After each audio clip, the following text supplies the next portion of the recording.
years. We just got the news this week that we received a grant of the German Academic Exchange Service, which will allow him to stay here for a while and work with us. So we're very much looking forward to working with you in the future. And please, the floor is yours. Thank you very much, Ingo.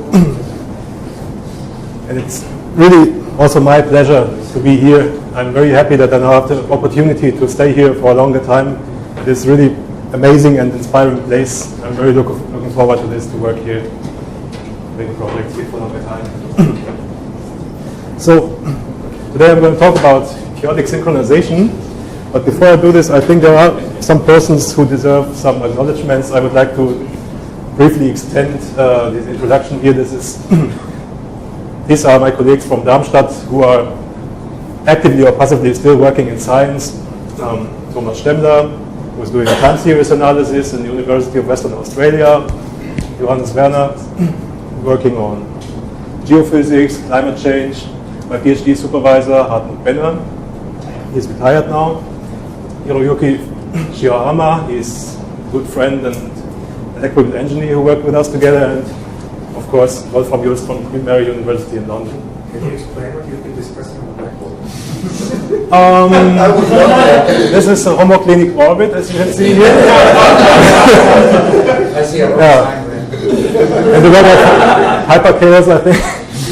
Okay. So this was my station until 2010, and here this is a snapshot of the group homepage of Würzburg. Wolfgang Kinzel, the head of the group, and yeah, most of the work which I am presenting today here has been done in Würzburg. It's a theoretical result. Simulations from the Lang-Kobayashi equations have been done by Sven Heiligenthal, who has just right now finished his PhD. Otto Dös is working there, and you see the close collaboration with Bar-Ilan University in Israel, Zido Kanter. Yeah, this was my place until mid of this year. Okay, so this is what I'm going to talk about. First, a brief introduction. The field of chaotic synchronization is, as you can see, rather old. It has begun in the 90s, I would say, but the first work goes back to 1984, so it's almost 30 years now. The main topic will be chaotic synchronization of time delay feedback. I will discuss now a single system which shows strong and weak chaos, and finally the master stability function in networks. So this is the outline of my talk. And for the introduction, I thought it's the best to show you what exactly I am thinking of when I'm speaking of chaotic synchronization.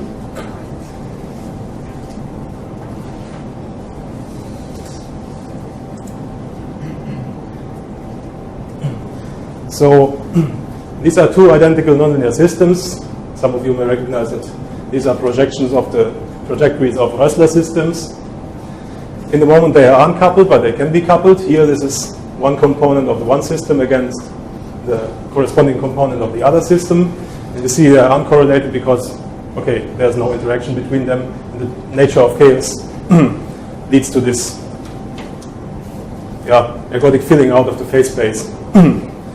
Here are some time traces of the trajectories. You also see that they're uncorrelated also by the difference, which is, in average, very large. This is a short time interval which is being repeated, right? No, it's being calculated live. It goes forever. I mean, it looks like periodic. It is not periodic, no, it can't be. We have a dynamical system running here in the computer right now. You can see the same figures every. Approximately the same. So now if I increase the coupling strength, the first thing that happens is we have a transition towards what's called phase synchronization. This is a phenomenon which has been studied in 1996 extensively for these types of oscillators by Wikowski, Rosenblum, and Kurz. So there is a correlation, but it's still not identical synchronization. We see that the phases are locked, the difference is beginning to become smaller. So this is a weak type of synchronization, typically studied in simple phase oscillators. I would call this a very easy type of synchronization. Kuramoto oscillators is the keyword going in this direction. And if I further increase now the coupling strength, see the correlation increases, and finally everything collapses onto the so-called synchronization hyperplane here. This is a projection of this manifold. And the dynamics on this hyperplane is still chaotic, as you can see here from the common time trace, but the difference has vanished. This is the typical situation which I'm going to discuss, chaotic synchronization. Interesting is also the transition to chaotic synchronization, where actually the whole object in phase space is already stable, but still we see these excursions, these bubbling events, also called type 3 intermittency, which are produced by local instabilities here.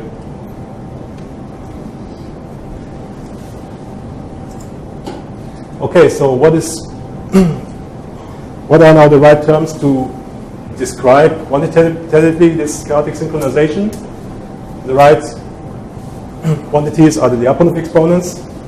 Everybody might know what the Lyapunov exponent is, but in my opinion it's better to get a feeling for this.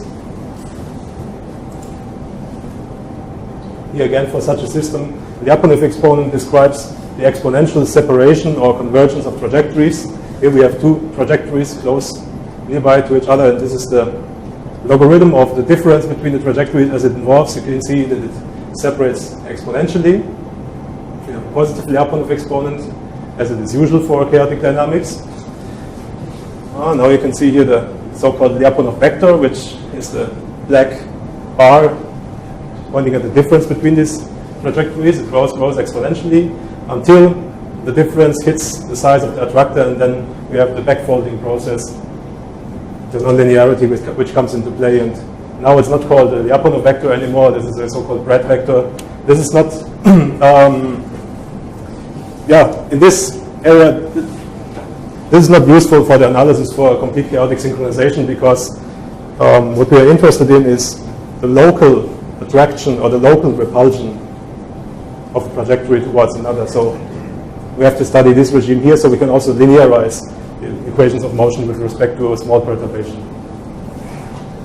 Typically, there's not only here, this is the maximum Lyapunov exponent, but we have as many Lyapunov exponents as there are degrees of freedom in the system. We have a complete Lyapunov spectrum.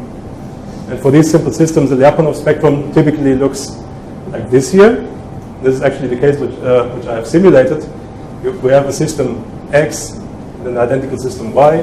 Here this is a simple linear coupling, and in total for these simple systems, when there's no time delay in the coupling, we have 6 Lyapunov exponents for 2 coupled Rosler systems. 2 positive here without coupling, they're degenerate. This is the Goldstone mode, 2 zeros, and somewhere down below here the stable Lyapunov exponents. And by increasing the coupling, we first have this regime of phase synchronization, where one of these 0 modes has become negative, and then when the second positive Lyapunov exponent makes its transition towards 0, we have the transition towards complete chaotic synchronization. This Lyapunov exponent is also called the longitudinal Lyapunov exponent, or the maximal longitudinal Lyapunov exponent. And this one here is called the maximal transversal Lyapunov exponent. And this situation is typical for chaotic synchronization. We have a positive longitudinal Lyapunov exponent describing instability within the synchronization hyperplane, and the negative transversal Lyapunov exponent describing stability transverse towards this. So if we now have a large spectrum, I mean, there can be many Lyapunov exponents like this. How do we know which is which? We can simply make a coordinate transformation here of the system. Yeah, it's rather easy in this case. The parallel direction is just the common motion, and the perpendicular, this is the transversal component. We can rewrite the equations of motion into these new coordinates. In this case, for the instantaneous difference coupling, linearize around the synchronization manifold. And then we obtain here the equations of motion for the common trajectory. In this case, it's for non-invasive coupling. You see that it's just the motion of one free oscillator, and here the linearization with the coupling term, which acts in this case as a dissipation. And the longitudinal Lyapunov exponent measures the stability of this object, the transversal measures the stability of this object, which in this case is easily determined because it is only damping term. This is the wisdom of, I would say, the 90s. In the recent, yes? One slide. Yes? What happens in that leak? Because apparently. Okay. So this is a periodic window. Nonlinear dynamics is occurs. You might have some periodic motion on which the two systems lock each other. For a single value of the. Not for a single, is it typically an interval. Narrow intervals in this case. Typically the whole, if you go formally into mathematics, the whole interval here between Kp and Kc, this coupling strength, is densely filled with such intervals, but typically they are so small that you cannot see them. I have another question. Yes? Also with the brilliant. Which is the value of Kp? I mean, this the point in which the second zero becomes negative. It was very close to zero. It's really close to zero. It's not exactly zero, it's close to zero in this case. Depends, if you detune the frequencies of the oscillators, this moves towards higher coupling strength. This is the typical Arnold tungsten, this area in which there is no phase locking. The identical should go basically to zero. Yes, yes. The identical Could be epsilon, yes. Just to suppress the phase drift into a slight chaos, yes. So here Oh, yeah, okay. they are more or less identical. Yes, Okay. identical systems. And, okay, so nowadays, we are studying systems with time delayed coupling. And this is really a challenge because time delayed systems induce very many dimensions, formally an infinite dimensional system. And the setup which we discussed here, here means the first work, okay, mainly, is this type of equations of motion. We have n coupled oscillators, a network of n oscillators here. Identical oscillators. Okay, you might ask, identical, this seems easy, but in theory this is very hard, especially when you investigate chaos. So we're very happy to have results on this particular symmetric system. The interactions are time delayed. Here we have the adjacency matrix, Gij. G12 means this is the coupling strength from node 2 to node 1. Yeah? We sum over all the incoming nodes here with some arbitrary nonlinear coupling function H. The coupling delay tau is the same for all nodes, and in principle, complete synchronization is possible if the row sum of this adjacency matrix is constant.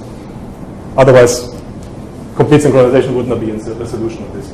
The more interesting question is whether is this synchronization manifold stable. So in the synchronous state, when all the oscillators have the same trajectory, which I call now S of t, everything reduces to one system with time delayed feedback.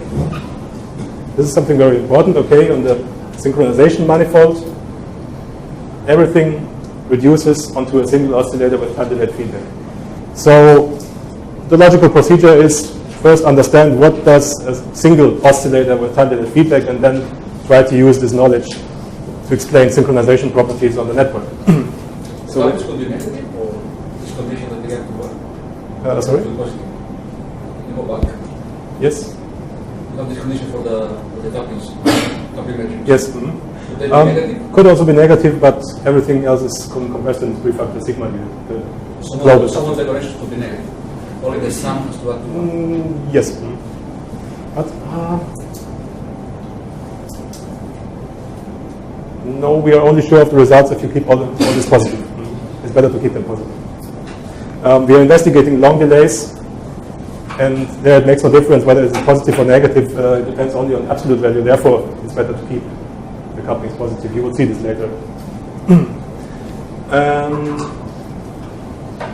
So long delays are motivated, let's say, by setups which we also have here in the lab. We have the semiconductor lasers. This is a long delay. If they are 1 meter separated by each other, the coherence length is about some millimeters.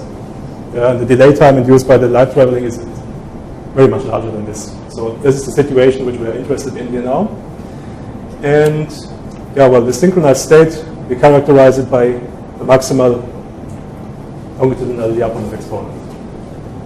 Okay, this is what I'm going to discuss now. We had a look at different systems, mainly at Lang-Kobayashi equations for semiconductor lasers. Here, this is what the theoretician thinks of a semiconductor with feedback here from a mirror. The motivation for such types of equations is natural, but in principle, when you do numerics, you can add self-feedback to any system. For instance, popular systems are the Lorentz, chaotic system, Rösler, or discrete maps like logistic map, Hannon map, Tent, or Bernoulli map. We had a look at all of this, and there are common features. There are common features in the scaling of the Lyapunov exponent with the delay time for all of these systems. Namely, in summary, we found two different types of scaling, depending on system parameters, system type, which we call strong and weak chaos. In the end, you will see why they are called strong and weak.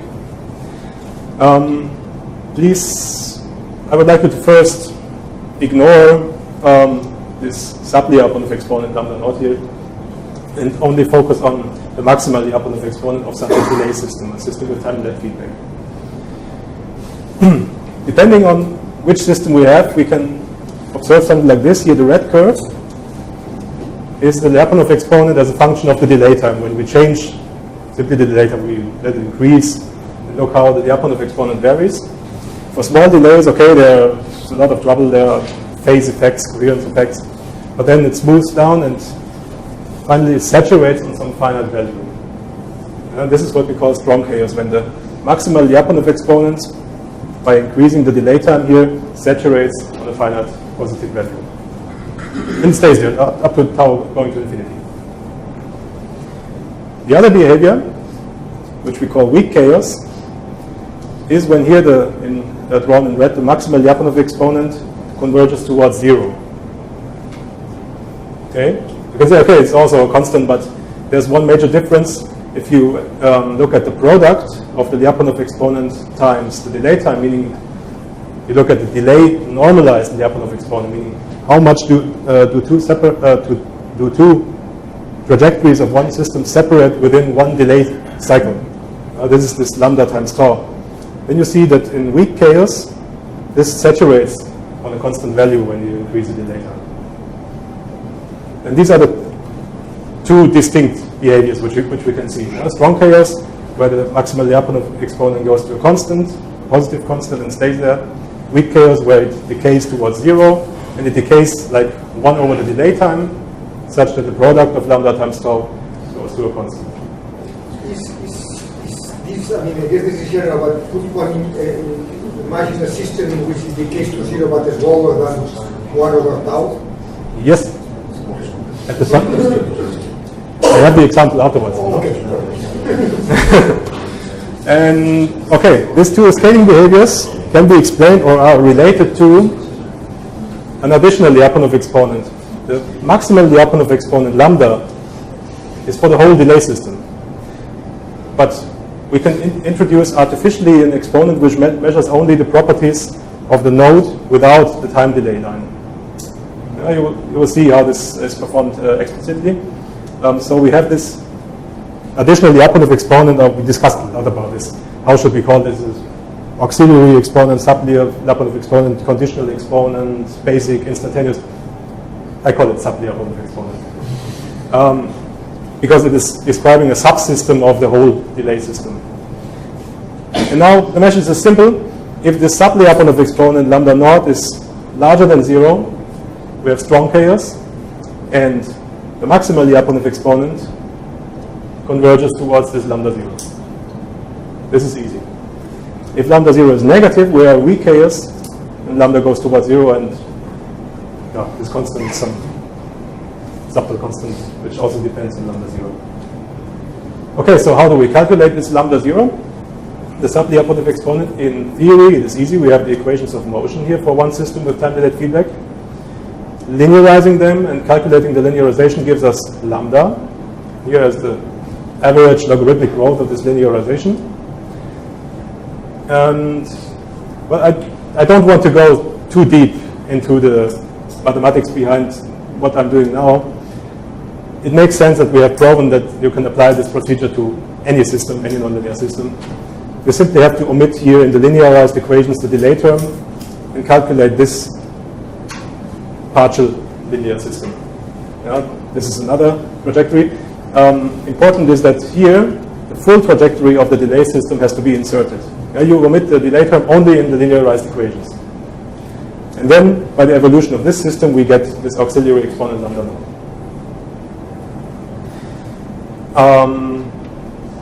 This can also be, at least the sign of lambda naught can also be determined in experiment, and we have done this also. I think you have also done this here.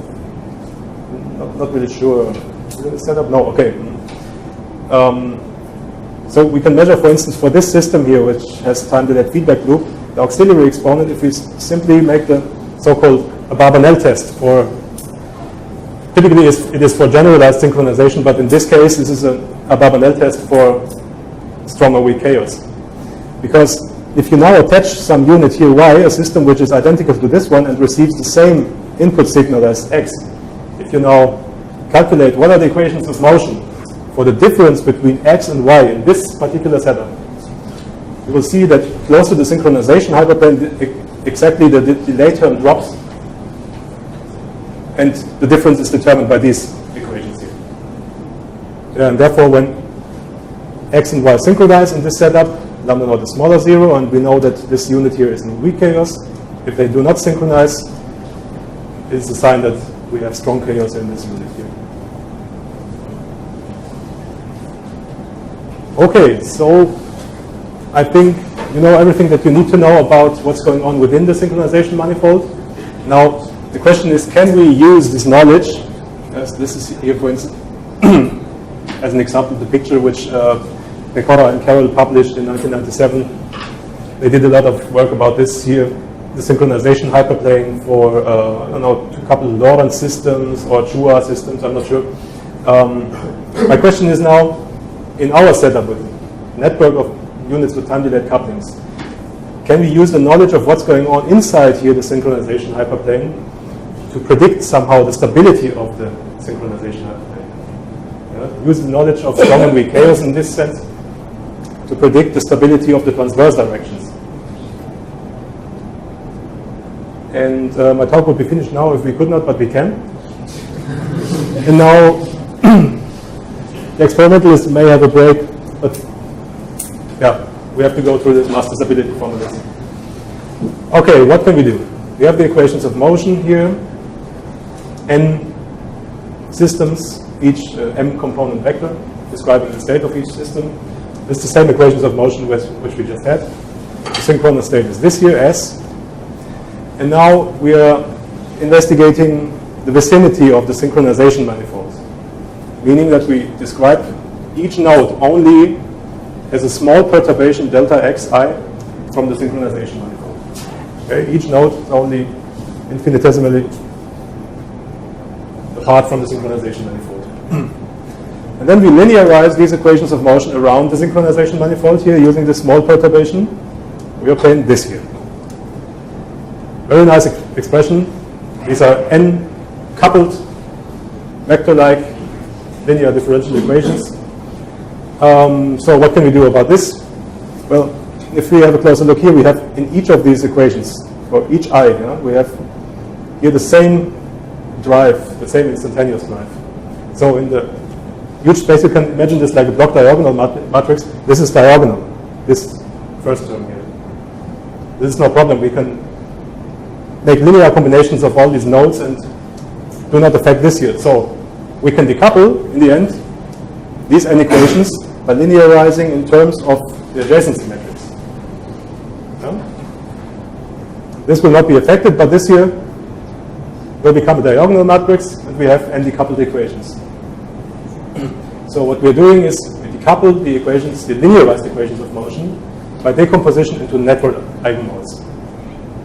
These network eigenmodes are the eigenvectors of the adjacency matrix G. I denote them as CK. There are many of these. I use another vector because I have to. We had hours and days of discussion about this vector of vector notation, and nobody understood it. So therefore I choose to use the upper vector here for these m component vectors of each system and the lower bar vector here for these network eigenmodes which live in another space. Yeah?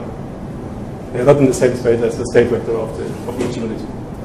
So, okay, we have n of these here, the network eigenmodes, and the corresponding eigenvalues, which may be complex valued. Complex valued eigenvalues occur when there are loops in the network, typically, unidirectional loops.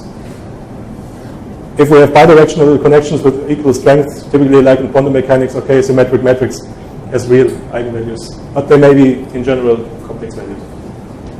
And now we can simply apply the linear transformation of our system here, like this here, expand our perturbations in terms of the network eigenmodes.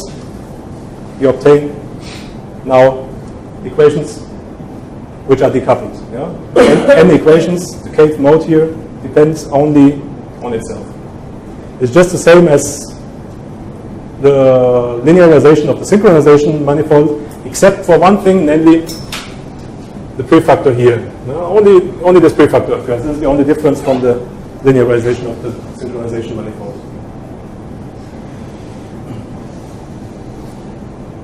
What we have to do now, okay, using these equations, we calculate the stability, the Lyapunov exponent, as a function of these prefactors, of these network eigenvalues. And then we know everything. If we know this master stability function, we can predict synchronization. We can predict whether one of these network eigenmodes is stable or whether it's unstable. For large delays, Valentin Flunkert did a lot of work about this, has a nice paper about it. For large delays, the master stability function does only depend on the absolute value of this network eigenvalue. You will also see this afterwards. But let me now show you what is the connection between strong and weak chaos, which I introduced previously, and this master stability formalism, which includes the network topology. This is everything. This is gamma compresses network topology. How can we connect this? So, the master stability function for strong chaos is simple. For large delays, each of the Lyapunov exponents for every value of gamma is the same. It is exactly lambda naught, and this is larger than 0. This is what we can predict from our knowledge of strong and weak chaos. Meaning that the master stability function is rather simple. It is always positive, meaning in strong chaos, you will never have a stable mode for large delays. And this means we will never observe complete synchronization in strong chaos. This is one major message. For weak chaos, the situation is different. For weak chaos, we calculated the master stability function as this here. We have first this 1 over the delay time scaling. Yeah, if you recall what I've just presented, the Lyapunov exponent is something like 1 over the delay time. Some prefactors which depend on a lot of quantities, but forget about them. And then we have here the logarithm of the absolute value of the network eigenvalue.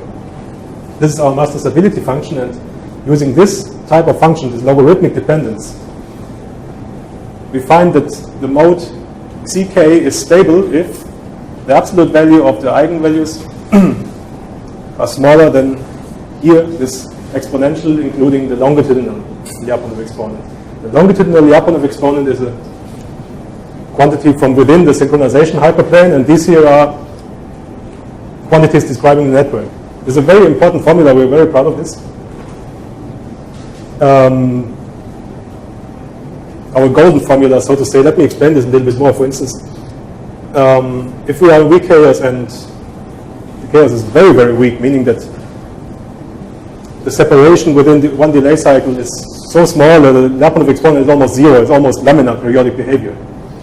Then you have e to the 0, and you see, okay, these gammas here are always between -1 and +1 in the unit circle. It is easy to find a stable mode, because gamma smaller than 1 is easy to find.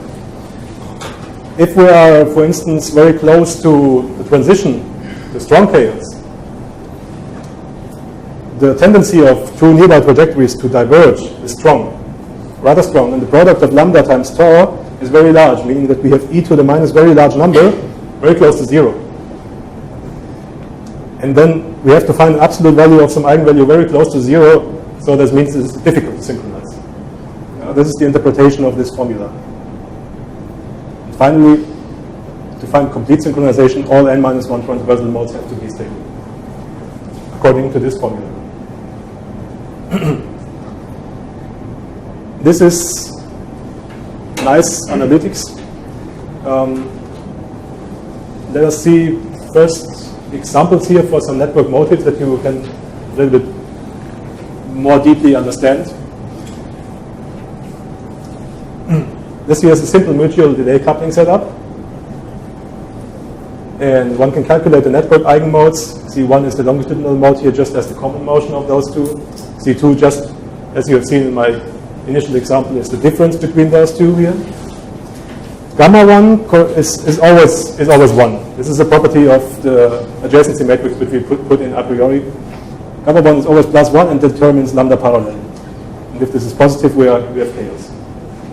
Gamma 2, corresponding to the transversal mode which needs to be stabilized, is minus 1. In this setup it is minus 1. Which means that the absolute value is 1, and 1 can never be smaller than something smaller than 1. Okay, so our formula predicts that we do not observe chaotic synchronization in this setup, and this has also been very nicely verified, I think, in the experiments with coupled semiconductor lasers, where we have no peak in the correlation function at 0 time lag, only time lag synchronization. Another nice example here using this formula is the completely connected triangle with this adjacency matrix. Again, we have our longitudinal mode with the eigenvalue plus 1, which determines whether we have chaos in the synchronization hyperplane or not. The other eigenvalues are now degenerate minus 1/2. And the modes to which they correspond are this here. The second eigenvalue corresponds to a difference between unit 1 and unit 2, meaning that if this mode is stable, the difference between unit 1 and unit 2 will vanish. The other mode is the difference between unit 2 and unit 3. If this is stable, this difference will vanish, which means if these are stable here, the whole thing will synchronize completely. And this is possible because according to our formula here, we have 1/2 needs to be smaller than this exponential expression.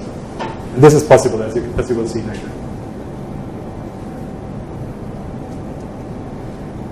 So let us now have a look how this looks in numerical simulations of the semiconductor lasers. So these are actually the rate equations from Lang and Kobayashi. I think it goes back to the 1970s. 1980s, okay. Now these are rate equations for the electrical field here, for instance at the front of the device, and the charge carrier inversion. All these quantities here are constants here, the line width enhancement, differential gain, carrier decay rate, cavity decay rate, threshold pump current. As you can see in these equations, I have no gain saturation included. This is the way that we calculated it. And this here is the time delayed feedback term, which only affects the electrical field, of course. The time delayed feedback does not directly affect the charge carriers. This we have simulated, and let us now go back just the way through, like I showed you the analytics, first for one system with time delayed feedback, and then applying the results for networks. So this is the maximal Lyapunov exponent as a function of the coupling strength for one such Lang-Kobayashi semiconductor laser with time delayed feedback for a delay time of 10 nanoseconds corresponding to a 2 meters of fiber, for instance. One way. This coupling strength here, this here corresponds to roughly, I'm not sure, 10-15% reflectivity. Roughly. Not very much. So as a function of the reflectivity of the mirror here, we have here now, this is the maximal Lyapunov exponent, this bold line. This is the Sub-Lyapunov exponent, this dashed line. We can clearly see that we have here a regime of strong chaos and here a regime of weak chaos, which you can also see when I increase the delay time, going to 100 nanosecond now or 20 meters of fiber. Now I'm switching now between these two here, 10 nanosecond, 100 nanosecond. You see that In strong chaos, okay, the maximal Lyapunov exponent has already saturated onto its final value. And in weak chaos here, it's still decaying like 1 over the delay time. The same picture now looking in direction of the delay time. For instance here, this point, this coupling strength. The Sub-Lyapunov exponent saturates quickly and stays. This is a property only of the statistical properties of the trajectory. The maximal Lyapunov exponent decays rapidly towards this value. This is strong chaos. Another point for larger coupling strength. This is weak chaos, so the Sub-Lyapunov exponent is negative now, saturates very quickly and stays on this value. And the maximal Lyapunov exponent decays like 1 over the delay time. And now I'm coming to this point when we are exactly at the transition between strong and weak chaos. Okay, in strong chaos we have constant, in weak chaos we have 1 over the delay time. What do we have in between? Okay, this is something which we are currently discussing with Raul, this stochastic model, showing exactly what happens at the transition. And there we have actually 1 over the square root of the delay time behavior, which is non-trivially related to the chaotic fluctuations, multiplicative noise like of the trajectory. Yeah? Here, Sub-Lyapunov exponent is 0. This is the transition between strong and weak chaos, and we have this 1 over square root delay decay. But it can occur in every system. It's not system dependent. Wherever you find the transition between strong and weak chaos. So now going to networks.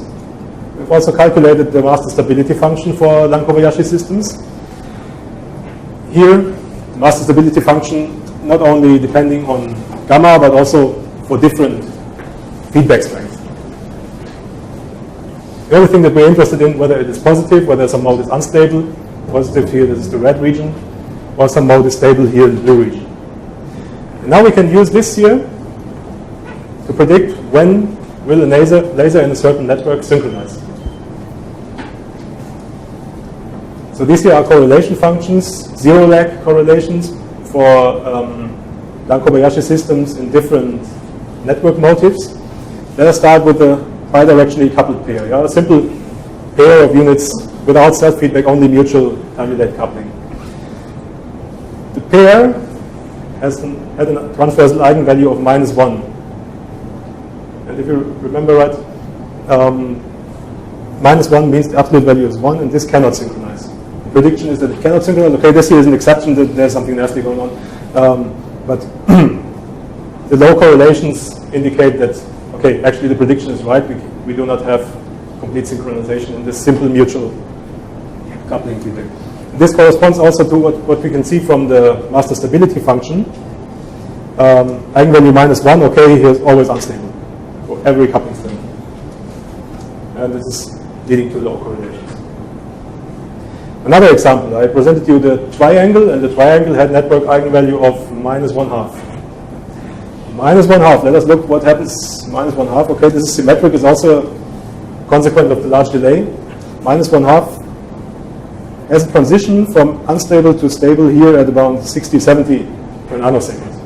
And if you look now here at the correlations between units in the triangle, it's the green curve. Okay, here is strong chaos, but the correlations increase, and here, finally, somewhere around 60-70, we have the correlation equal to 1, meaning we have complete synchronization. So this is a valid prediction, yeah, you can say. Another interesting thing is the tree chain. This is the relay setup that was used in Igor's group. The relay setup means we have not only 2 units, which we couple somehow to synchronize, but we put another unit in the middle, which helps the outer units synchronize, a relay unit. Yeah, this is we call it the tree chain. And we are looking for the correlations between the 2 outer elements. You see, okay, immediately here, the correlation becomes high and stays. Why is this? Because if you investigate the network eigenvalues for the tree chain, for this relay setup, the mode corresponding to the difference between the outer elements is 0. As a network eigenvalue 0. And this means here, 0 is actually the best one. We have immediately after this strong chaos part here a transition to a stable mode. And, okay, corresponding here to this high correlation. Finally, I would like to show you. I mean, the relay setup was already an example in which we had not complete synchronization. Okay, the outer nodes of this chain are synchronizing, but they are not synchronizing with the middle element. And this is what one would call cluster synchronization. And this also appears here in this setup. This is, let's say, an extended relay setup. You can imagine two relay units to communicate between those two units, something like this. If we look for the eigenvalue structure of this adjacency matrix corresponding to this directed graph here, we have one eigenvalue -1 corresponding to this mode here, which is actually measuring the difference between neighbors. The -1 corresponds to differences between neighbors. And -1, okay, you've learned that this is always unstable, meaning that nearest neighbors in this network here will not synchronize.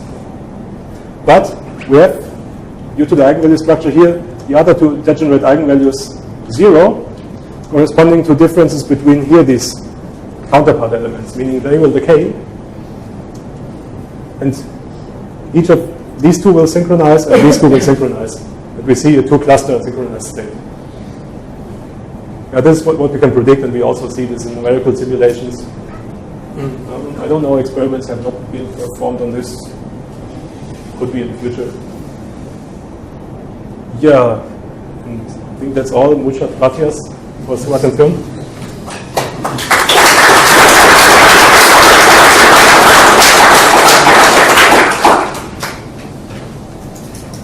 Thanks a lot, also for keeping the time so well. There's lots of time for questions. Certainly, as usual, priority goes to and almost the backbenchers. So that's good. So, questions, comments? You mentioned the experiment you did with the alpha-binary test, right? Yes. You didn't go into specific. What kind of experiment was that? This was an electronic circuit experiment with, actually the equations of motion which I showed you in the beginning are those who model these particular experiments. Yeah, they also show transitions between strong and weak chaos, similar to what we have seen here for the lasers. And there we see a dip in the correlation when we are in strong chaos. Wrestler-like circuits, yes. Operating in kilohertz regime. Only.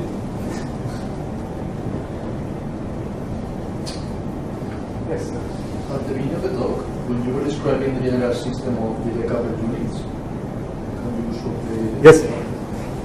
then you were assuming that the equation for the synchronized manifold was closed, so it didn't depend. Think of it after this. This here or Maybe before. this one? Before. So after this, you get an equation for the synchronized manifold. Yeah, for instance, this here. And it is closed. In general, shouldn't depend on the not synchronized variables. No, they are decaying and they are vanishing. So this general always is the case, or depends on the conditions? Depends on how clear all this setup is. They are identical, I think. They are identical and therefore. Is the relation considered when you linearize the qubit later on? The variable that is the difference is small, and then at the first order it does not contribute to this equation.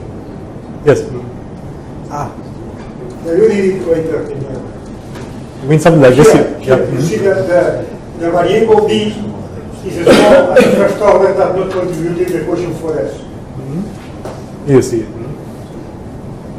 It is driven by the synchronization manifold, but okay, it will decay to 0 and that's it. So these degrees of freedom freeze out. Dynamics collapses. And this general.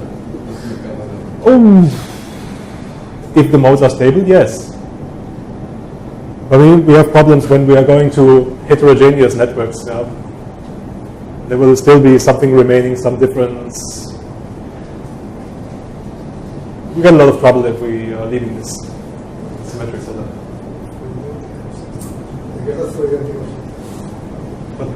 But I have to add that actually, the experiments have shown that the calculations here are robust against small perturbations of all this.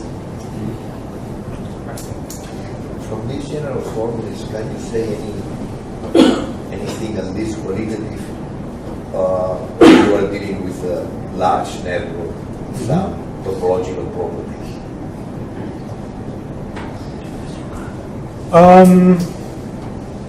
Actually, yes. I mean, it is not restricted to small networks. Yeah, Like in any large network here. I see that the formalism is very general. Your Yes. examples are very small systems, and I'm asking if there's anything else that you can tell us.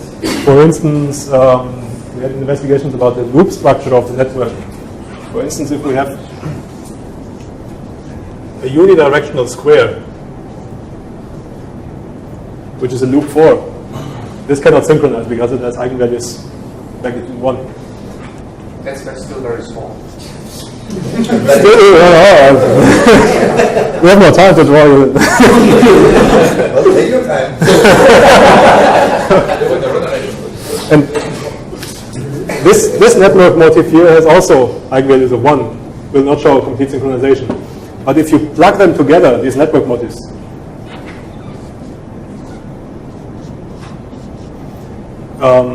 you have connected the loop 4 with the loop 3. And then we have the rule with the greatest common divisor. The greatest common divisor of 4 and 3 is 1. And then this eigenvalue of 1 will vanish. This thing will have complete synchronization. So we cannot reduce phenomena occurring in large networks to network motifs. But what can you say for a random network of a given average degree bidirectional couple of, I don't know, 100 units?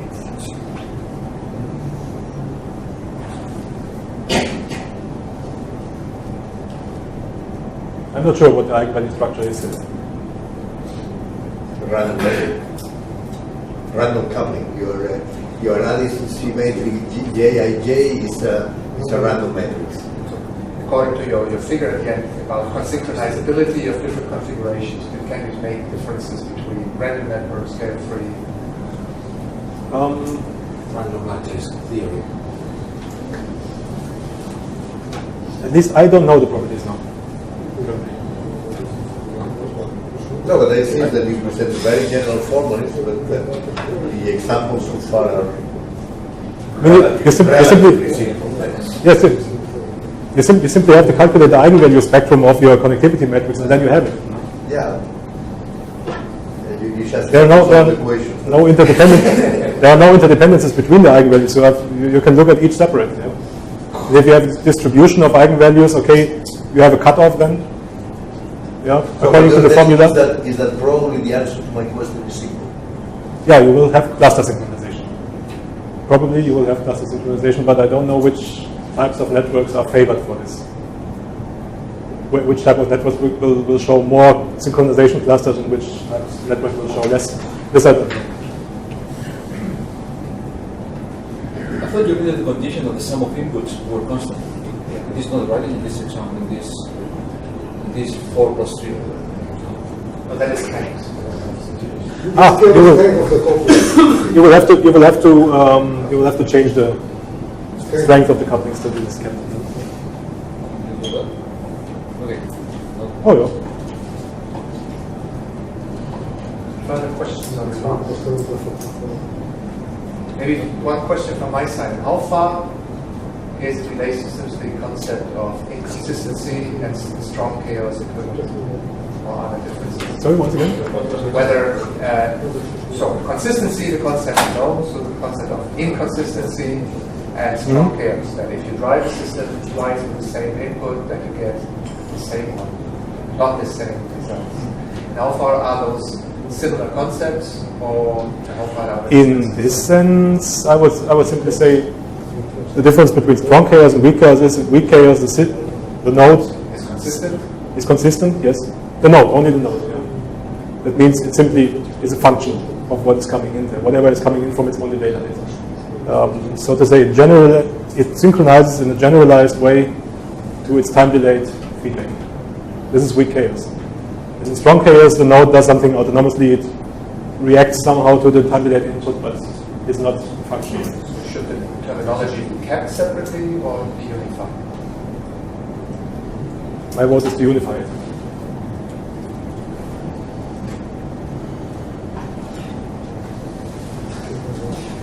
Just curiosity. This, the expression you wrote, the inequality. Yes. The eigenvalue was smaller or not than this e to minus lambda longitudinal tau. You have proved this, or you yes. have some heuristic? Mathematicians. This kind of fit to the master stability function? A rigorous mathematician would say, "Oh no, we have not proven this," but actually, for a physicist's point of view, we have proven this. Really proven this. Only for weak chaos. Any more questions or comments? If not, let's thank Thomas again.